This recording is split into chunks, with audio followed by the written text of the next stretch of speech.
Welcome into the Rumor Mill podcast. I'm Preston Markland. I'm here with Colin Romaglia this week. It's great to be here, Preston. This week, we're going to be talking about Manny Machado going to the Padres. Normally on this podcast, we're going to be talking about free agent rumors and the rumor mill as it regards to trades in Major League Baseball, the NBA, the NFL, and the NHL. Today, however, since there was such a big signing last week, we're going to be talking about Manny Machado and our respective opinions on the matter. So I'll go off. I'll go first. I'm not a big fan of the Manny Machado signing, and there's a couple of reasons for that. The first reason would be that an athlete's prime is when you're 27 or 28 years old, and Manny Machado right now is 26. The Padres are counting on all their prospects to come up and make a big impact as soon as they hit the major league field. Um, they're relying on Manny Machado to lead them to a World Series, and frankly, I'm not sure how much of a leader Manny Machado is. He's gotten in numerous on the field incidents. Um, he was quoted during the last World Series as saying that he's not Johnny Hustle and that he never will be. And I'm not sure that's the kind of guy that you want leading your young crop up and leading them into the major league grind and the major league lifestyle. Um, if you look at the Astros and the Red Sox of the past two World Series winning teams, the Astros in 2017, their big prospect was Carlos Correa, their first overall pick, and it took him 3 years to win a World Series since his major league debut. He made his major league debut in 2015 at the age of 20, and the Astros obviously won the World Series in 2017. If you look at the Red Sox in 2018, Andrew Benintendi was their big prospect that was supposed to come up and fill a hole right away. He came up in 2016. He hit 295 and he was off to a great start. And it took him 3 years to win the World Series too.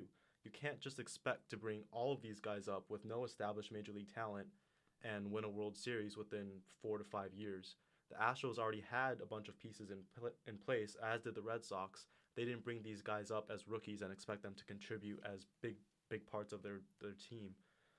It's just not a realistic opportunity for them to show what they really have. Um, if you look at the Padres prospects, most of them are big position players. You have Fernando Tatis Jr., who's the number one prospect, who's a shortstop, and he's going to ultimately move Manny Machado to third base, where personally I think he's probably a better defender. Uh, Although it is chronicled that Manny Machado prefers to play shortstop. Fernando Tatis is going to move him over there eventually, and assuming that he comes up and makes an impact right away this season, he'll be the first of the Padres' big crop of prospects to make the major league level. Luis Urias made a brief stint last year, but he didn't last very long and he didn't have that much success, as did their catcher, Francisco Mejia, who hit 179 in his limited amount of major league time. Um, you have big contracts in Eric Hosmer and Will Myers. Eric Hosmer hit 250 last year. He had a WAR just above one. He wasn't a great contributor to their team, and that's the other big contract that they're tied into. So by the time that Eric Hosmer is 31, 32 years old, Manny Machado is going to be 29, 30 years old. That's when the crop of their prospects are supposed to be coming up through the system. When your two main big name guys are starting to be on the decline, as Machado and Hosmer will be, it's going to be tough for those young guys to come up and make an impact right away. Not to mention the fact that Machado has a buyout after 5 years. So if Machado sees 5 years of development of the young guys and agrees that it's not in his best interest to stay with the Padres, he could just dip and go somewhere else. So you're relying on Mackenzie Gore, who had a 4.45 ERA in the minors last year, to somehow come up, make a big impact right away, and be the ace of your staff. And there is no pitching to be found in that Padres system other than Mackenzie Gore. Their ace this year will be Joey Lucchesi. He had an ERA in the fours last year. It's just not sustainable to think that Lucchesi and Gore as your 1-2 punch is going to lead you to much postseason success. Um, like I said, I'm not a big fan of the Machado move. Uh, the timeline is a little bit messed up. I'm not sure how great of a leader he is. The Padres prospects are going to take a little bit of time to get to be major league ready, and by rushing them up, they're doing no favors to them or the organization. Uh, I don't think that the primes of the big athletes that they've signed align with the timetable that they give the young prospects to mature. So, yeah, I'm just not really a big fan of this Machado move. But, Colin, what are your thoughts on the matter? Well, I think I was brought in here to relieve some of the doom and gloom that's going on because I actually like this Manny Machado signing, and there's multiple perspectives the way you can look at this signing from a positive perspective.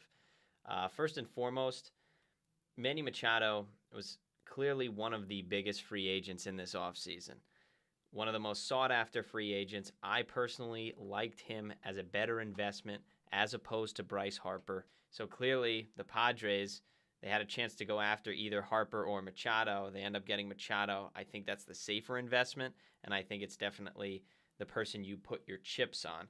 Now, Machado as a player, maybe he's not the king of hustle, but he is the king of consistency, and that's relayed through how often he is on the field and just how eye-appealing his stats are from year to year.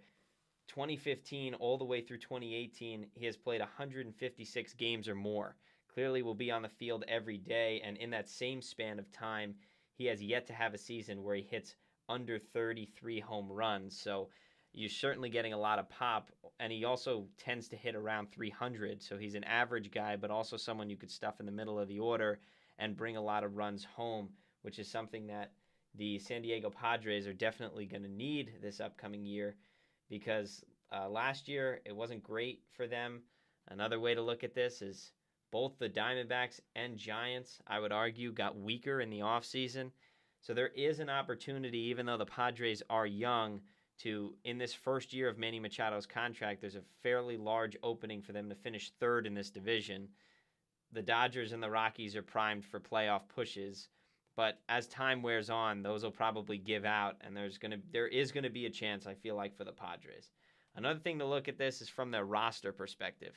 And if you look at their roster perspective, I'm very happy that Manny Machado was able to move over to third base, only because one of their prospects in the minor leagues, like Preston talked about, they do have a lot of young talent. One of them is Fernando Tatis Jr., the second best prospect in all of baseball right now, according to MLB.com.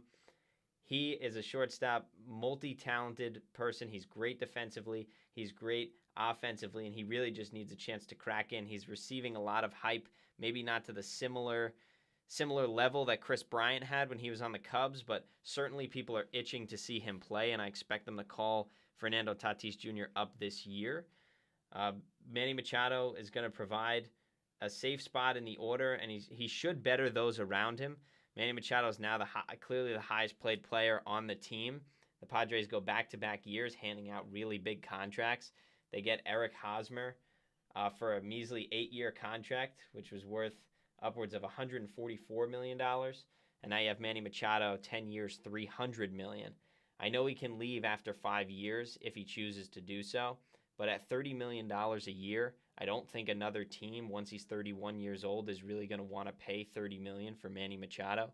So I expect him to stay through a fair portion of this contract and through the rebuild.